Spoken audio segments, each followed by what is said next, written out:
Hi, welcome to the Freedom in Education Founders Podcast. Our nonprofit organization was born out of frustration over what was and wasn't being taught in the classroom and how little parents and classroom teachers had to say about that. Together, we can restore high quality education for all students so they can thrive and flourish as virtuous adults. We're glad you're joining us and hope that we can offer you some hope, encouragement, and most of all, solutions to the problems facing education in America today. I am absolutely delighted to welcome my guests on the show today. I get two of them. It's great. Katie Broussard and Clay Broussard. Clay brings a wealth of experience in leadership, education, and faith. He holds a BA in economics from the University of Texas and an MA in religious studies from Southern Evangelical Seminary in Charlotte, North Carolina. With over 30 years of experience in the IT services industry, Clay has held key roles in sales and operations leadership and is currently a supply chain executive at a billion-dollar services company. His career has taken him around the world, providing him with a broad perspective on economics, business, and leadership. Beyond his corporate career, Clay is deeply passionate about freedom, education, Christianity, history, economics, and politics. He has taken an active role in homeschool education, teaching several co-op homeschool courses in the Charlotte area, where he shares his knowledge and values with students. A dedicated family man, Clay and his beloved wife of 31 years, Stacy, have raised 8 children, still raising 8 children, ages 14 to 30, and are proud grandparents to 9 and counting. He has also served as a pastor, elder, and men's ministry leader, teaching small group Bible studies and lay seminary classes in large church settings. Clay is an active member in his church here in Charlotte, North Carolina. And though he's lived in North Carolina for 23 years, 14 of those in Raleigh, his Texas roots remain strong. This is for the Texas people, right? Who would be unhappy if they didn't. And he will always be a Texan at heart. And Katie Broussard was born and raised in Sacramento, California. She graduated from Hillsdale College. I'm so jealous. With a double major in Spanish and politics. She's the mother of 3 young children, the oldest of whom will begin kindergarten this fall. Katie's the founder of The Littlest Statesman, a children's book company dedicated to raising a generation of proud Americans. Her first book, which I'm excited about, The Great George Washington, is set for release this fall. Katie's also been given the honor of working alongside her father-in-law, Clay Broussard, on the IdeasMatterU project, a homeschool curriculum company seeking to renew the minds and hearts of parents and students alike in pursuit of the true, the good, and the beautiful. So thank you so much. I know that was a mouthful, but I feel like both of you, really those introductions don't even do justice once you get to talking and our audience hears everything that you've done and everything that you're doing. They're going to think, yeah, that didn't actually do it. But thank you all for joining our podcast today. Thank you so much for having us. Yeah, thank you, Beanie. It's a pleasure to be here. Thank you. Yeah.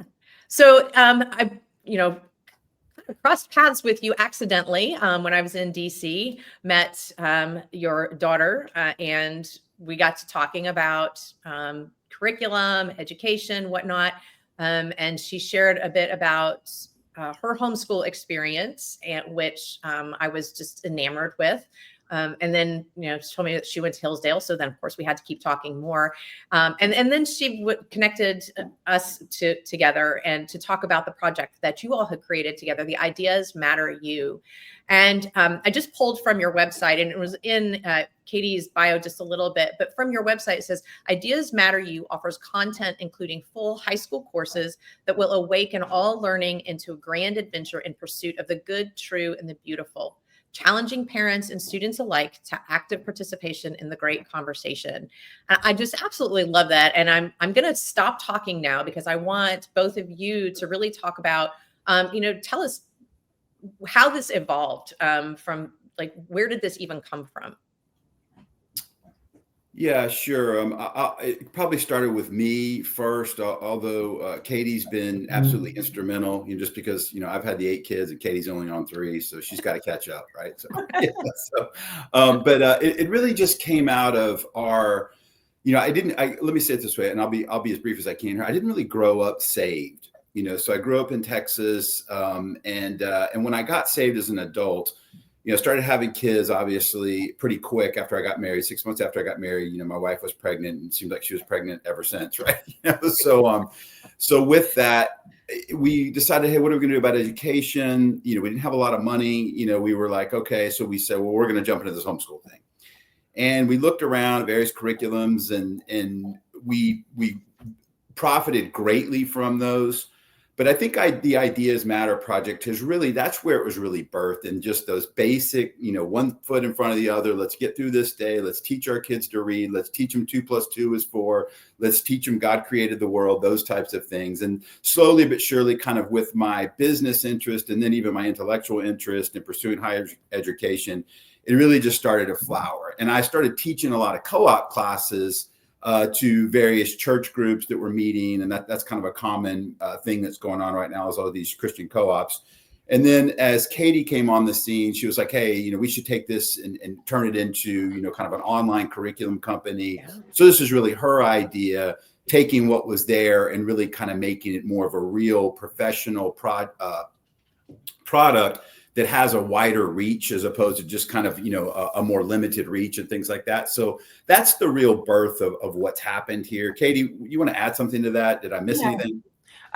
His courses at these co-ops, they were full to the brim. You had parents sitting in, you had students, lining up in order to get these filled. And so but alongside, all his children as well, were saying like, Clay, you got to do something with this, right? Like, it's too good of information. It's not just, let's learn U.S. history or let's learn U.S. government. It's like, what are these ideas that have created, all these things that we want to pursue, we want to learn? Like, why is the United States so different from everywhere else? Why is the government that we have one that's going to be more prosperous than, somewhere else?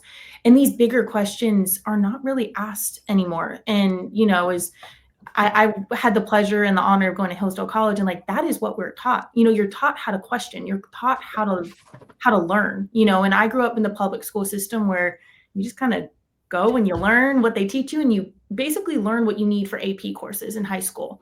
I genuinely remember my professors pulling out those AP history prep books going, you need to know this, this, and this, and this. And that's not education. That's just taking a test, right? And while that's a necessary step, that's not learning. And so, these courses that we're pursuing right now are high school courses, which we want to teach these students these basic things about United States history. But more than that, we want to teach them these big ideas in pursuit of these bigger ideals, and see why is America an idea? It's not just a place that we live, right? These Judeo-Christian beliefs are what have grounded the United States to become the greatest nation in the world. And so that is our biggest desire, is to awaken and enliven these conversations between parents and children alike, and students alike, to have a greater desire to learn and to learn truth and pursue truth. And especially in these crazy days that are going on, where truth is just, it's my truth versus your truth. Like, what is, is there a universal truth? And so that's really what we're trying to pursue. We're trying to, step in and help parents alongside. I'm a mom going into homeschooling my daughter for the first time this upcoming year, and I don't know what I'm doing, but I know that I'm going to be teaching her these great ideas. And to have companies that, and nonprofits like yourself that are seeking to help children have freedom in education, right? Parents have freedom in pursuing the good, true, and beautiful. That's exactly what we're doing. And we're doing it with high school courses right now, but we're also coming out with a lot more free content for parents and students as well, to be able to learn, and be able to ask these big, deep questions. I love that. I think one of the things that we realized kind of early on in our advocacy work is schools sort of stopped teaching objective truth. Certainly don't point to the good and the beautiful. So I love that it seems to be, there seems to be a resurgence in that, a pursuit of that. And so I love that's what this does. I think that Clay did not give himself enough credit for the courses that he teaches. In our previous conversation, I know that. How many years did you actually teach, and how many students did you actually impact in your, it was, this wasn't just a whim that you. Yeah, over the years, and Katie brings up some good points that kind of, spur my thinking as well. So over the years, it's been hundreds of students that I've had the pleasure of getting to teach. And we had an orientation last night. I saw some of them, and it's just wonderful to see them. I still see now young adults, and they've gone on and they're like, I want to get coffee and talk about life. And, as some of the things we've talked about in the pursuit of the true, the beautiful, and the good, right? That Katie just mentioned, they're trying to now appropriate that in their life. But one of the things, Beanie, I think this probably resonates with you in your remit and the mission of what's going on, is it wasn't just, hey, we think this is good content, let's go see if we can make it bigger and turn this into a product. It was also, just like you're saying, this notion, this almost, I don't want to call it a fear, but maybe that's the right word, of what was going on in our culture. And it was like, are we going to sit here and remain passive while we watch this? I mean, you make some really good points, I think, that are critical about, responding. And Katie talks about the crazy times that we're in, amen to that. And the more I explore this, the more that this gets uncovered, I mean, the worse the story gets. It's so penetrated into our educational system. And that's not just in public school. Right. That's in Christian schools. That's in Christian colleges. It's everywhere where there is just a profound disconnect with freedom, liberty, truth, prosperity, military prowess, all the things the United States has meant historically to the entire world, with a disconnect from, our faith. Right. The foundational pieces of a self-regulating, morally principled people. I always tell my students, I say, the thing that makes Christianity so fantastic to build political civilizations and societies on, that flourish culturally, that have all of this great architecture and poetry and economic prosperity and innovation and all the things that we've seen and all the various and sundry disciplines, is the fact that in Christianity, you have a self-regulating principle. It doesn't matter what you two think about what I'm doing, or if I can hide anything from you. I'm accountable to God. He sees all. He knows what I'm doing. And that has an incredibly powerful effect on the way that Americans traditionally have lived their lives. Am I saying every American was a Christian? Of course not. I'm not saying that.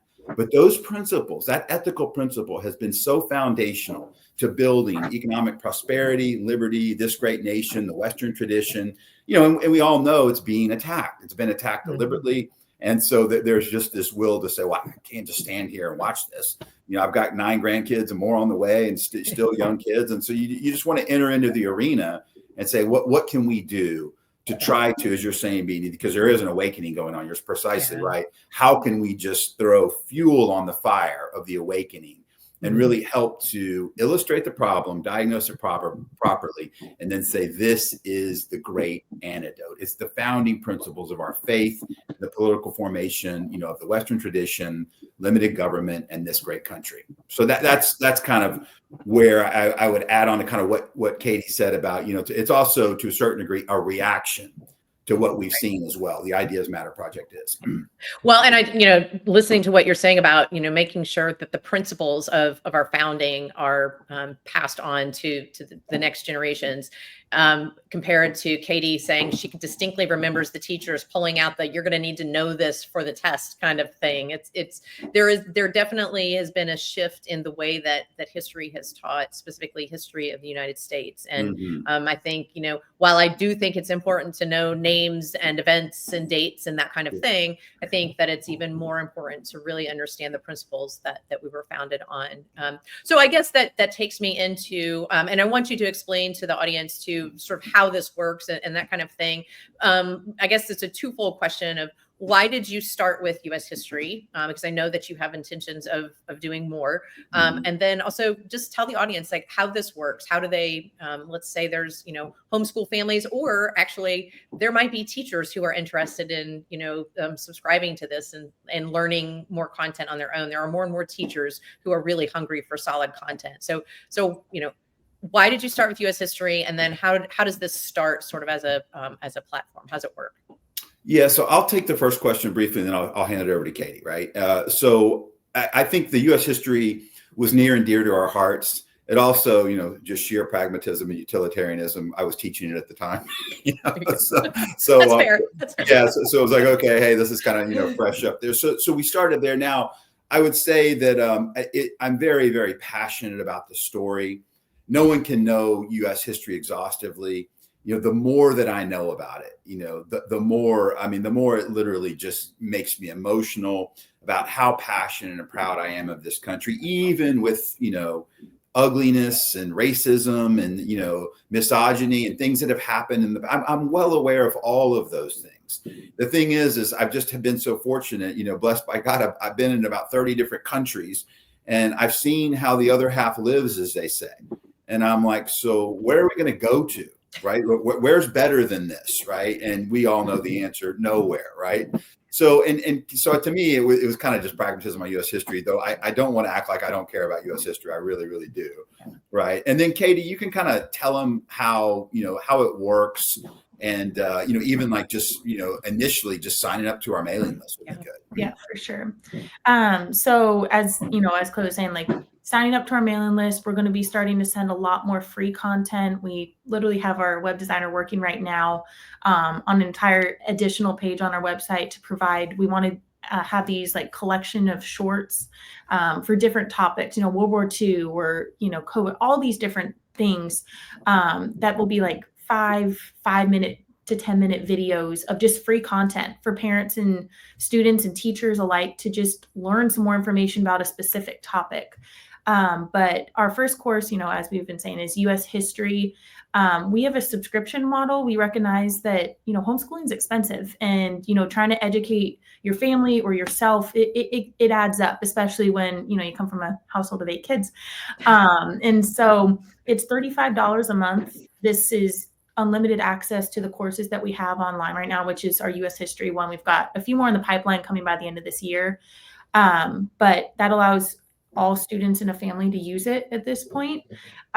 So our U.S. history course is a collection of 40 lectures at 25 to 35 minutes of each video lecture. They're all taught by Clay. And then there's a 500-page student workbook attached with that that has a lecture summary for each of the 40 lectures, an online quiz that you take, just a comprehension quiz that's 10 questions to make sure you actually watch the video and understand the important parts of it. And then there's homework that includes, important dates. There's a timeline, important figures of that time, and then some sort of read and respond. So every lecture has some original source document, whether that's Calhoun or, Lincoln's first inaugural or the Constitution, Declaration, all those things that we need to be reading. And unfortunately, you don't always end up reading. And so that is in the student guidebook. And then there's a parent handbook that comes with that as well, that provides sample answers for every single thing that your student does in there. And so it's a pretty hefty collection for the U.S. history one. Clay kept calling me going, I can't leave this out. I can't leave this lecture out. So it was a little bit bigger than we intended.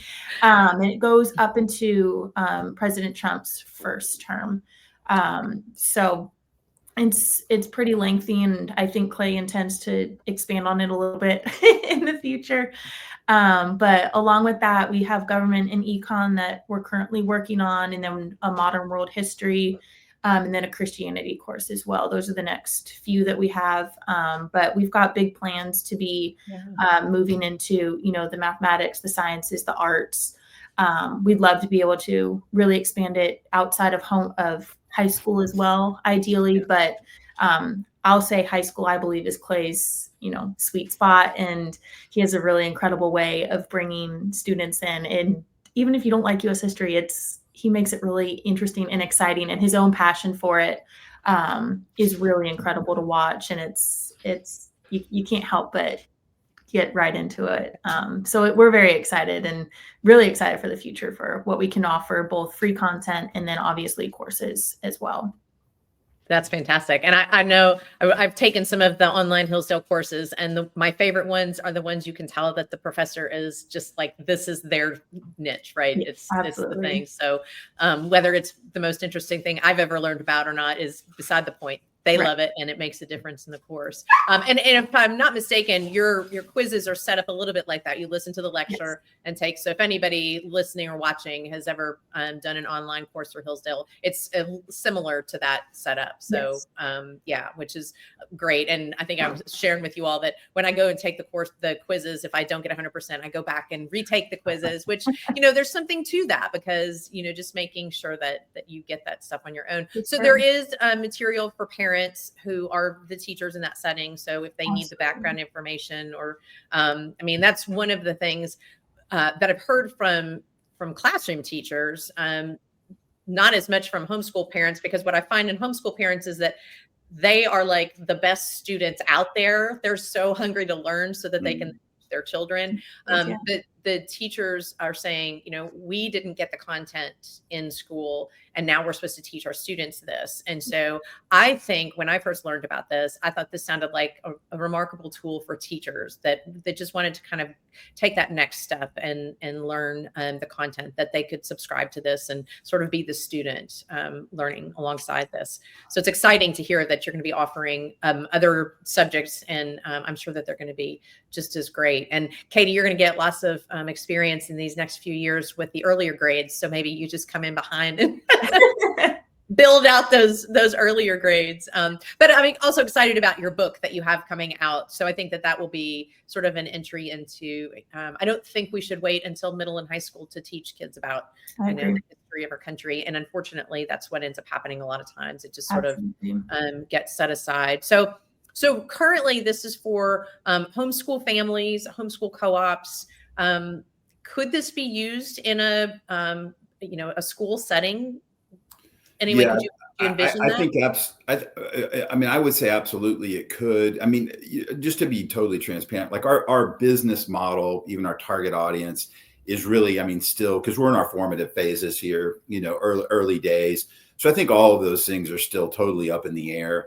At the end of the day, just to be blunt and transparent, as many people as we can influence with this message, whoever they are, whatever walk of life, however old they are, we're willing to do, right? Because we think there is, as you were saying earlier, there is an urgent crisis, right? We've got to step in. I just got on the Howard Zinn Educational Project mailing list, and I get this email, last week, and it says, who deserves statues and monuments, right? And there's this, giant statue of George Floyd, and ultimately the narrative, and this is reaching millions of people, teachers, students, college level students, parents alike. And I'm like, this is millions of people this is hitting, and they're giving this stuff away free.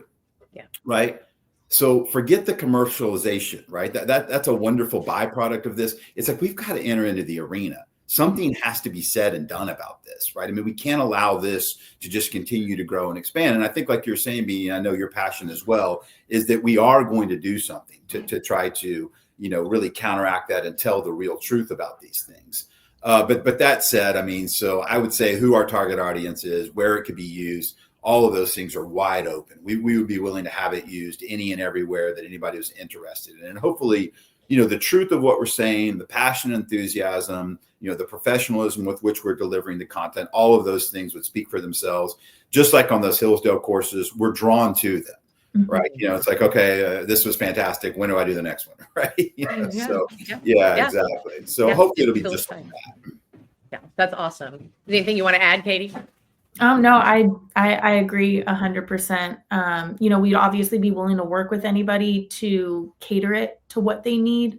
But as Clay said, this is a movement that we want to be part of in any way possible. So anyone that wants to come along and help guide that, we're open to that. Because again, it's not about the money for us. It's about saving our kids and saving this country, to be very frank. I know the podcast isn't about this, but give us a little snippet about your book coming out. It's just kind of aligns with this.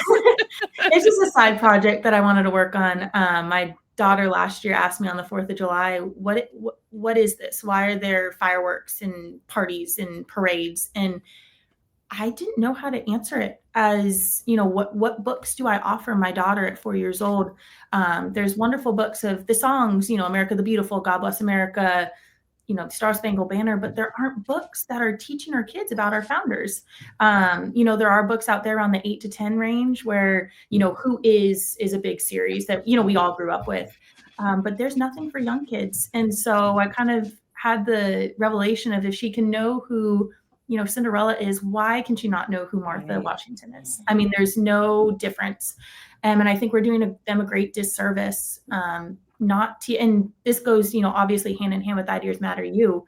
These ideas matter, and we cut our kids too short. They know what's good. Like, we feel it in our souls, we feel it on our hearts. And so it's just been a passion project that I've been working on. Another Hillsdale College grad is illustrating it. She's absolutely incredible. And we've got a bunch of master copies in there because we want to expose these kids to beautiful things. And I feel like that's also missing in our industry as well with kid books. They're beautiful illustrations that, invoke thought and make kids stop and actually look. And so there's just some things side I'm working on, I'm really excited about. And I'm getting really excited to get to be able to do that with Ideas Matter too, because it goes hand in hand with our mission of, bringing back beauty to America and the pursuit of the good. Yeah, well, I definitely think they go together. Yeah, is going to be awesome. I've seen some of the illustrations. Yeah. It's going to be really special. So everybody, I can't wait. Yeah. But I think there, the more. So I'm relatively new to reading the classics too, which I feel like really humble saying in front of you two, who I'm sure have been just immersed in them in years. But I'm thinking, why are we waiting until middle and high school to introduce children to beautiful books, beautiful literature, when, if you get them used to the language and the richness of that in, kindergarten or even before through fairy tales and things that, and then by the time they get to middle school and high school, they're ready for that. And it's the same thing with our country's history that, lay that foundation early and then they have that basic knowledge and they're able to ask really good questions and it's just going to spur them on to be more curious. And they may learn some things that, like you were talking about, Clay, that sort of are jarring to them. Like, this is part of our country's history, but it's like, it is, but it doesn't have to be part of our country's future. And that's the beautiful thing about America. Yeah, I think it's a really good point. Just a quick comment on what you're saying there. One of the things I witnessed quite frequently when my kids were coming up, and the jarring statistics and alarming about, kids leaving homeschool kind of cloistered environments, going to secular colleges or even going to Christian colleges. And then 2 years later, 3 years later, they've completely abandoned the faith, right? They don't, and this is sad. Now, it doesn't mean that they've abandoned the faith forever and they might be going through a phase. So I'm not going to make any, pronouncements about, what happens to those individuals over time, right? But that said, one of the things I think is critical, and I didn't really see this phenomena with my kids, and I'm not bragging, but one of the things we did was I made sure to introduce them to comparative religion. Say, what does Islam teach about these things? What is Buddhism, right? What do the Hindus believe in a pantheistic, Upanishadic? When they read those, what are the ideas they're bringing? And the same thing with Marxism, right? Well, who are the great detractors of the United States of America? Is there merit to what they're saying? If your kids aren't somewhat inoculated, in their high school or in their primary school levels, and they move on into a college, even a Christian college it could be, and they start, like you're saying, getting some of these jarring things that they'd never really heard. They've only heard one side of the story. America's great. It's never done anything wrong, those types of things. Boy, it's really easy to have them led down a path to say, this country has no redeeming value. It's imperialistic, it's racist, it's misogynistic, it's greedy, it's violent, it's terroristic, the types of things that, Noam Chomsky or, George Soros, all those types of people would say about this country. And so I think what you're saying is really, really important to say. We've got to teach the whole thing. And then we have to say, and I think the real question is, even with the issue, it's controversial, something like, pre-Civil War slavery, right? Were those ideas consistent? Were they truly consistent with Judeo-Christian values, the dignity of man? And I think the answer decidedly has to be absolutely not. They were not consistent. So was there economic pragmatism? Were there a lot of excuses? Did they try to build religious arguments to justify it? All those things are true, right? But at its core, the ideas that grew and built this great country were being denied, and they were being undermined in that whole hideous institution. And our kids need to know that, right? They need to understand that, right? So we don't look away from it and say, oh, it didn't really happen, or it really wasn't that bad. It really was that bad, right? But with that said, we also have to say, but there was an inconsistency to what this country was really built on, the ideas that it was built on. And I would also say, looking to the future, that a lot of times there's this idea, this assurance that, hey, the freedoms that we've always had, they're just going to continue on because this is America. And I'm going, if America continues to lose those foundations, there's no chance these freedoms are going to continue on. And it's going to affect your future, young person, way more than mine. Yeah. So I love what you're saying. You're totally right. And I think it's really important that they see the jarring things, that they see those things that open their eyes and cause them to have those moments of just kind of almost like grief over some of those tumultuous events. Yeah. I think you just gave a really great plug for why people should subscribe to this and take a course, because I could sit here for another 30, 40 minutes and listen to you teach a course on all of this. So I'm ready to subscribe. It's great. Thank you. Okay. How can people find out more? How do they get in touch with you? Where do they go to learn more about this? Yeah, everything's on our website, IdeasMatterU.com. Feel free to email us. We have all the socials. We would love to hear from everybody. Sign up for our newsletter. Those are all pretty easy things to be able to get in touch. But we would love, email. We will respond, and we'd be very excited to touch base and, get to learn and work together on this project, because it is, it's all hands on deck on this, to help fight this fight. Yeah.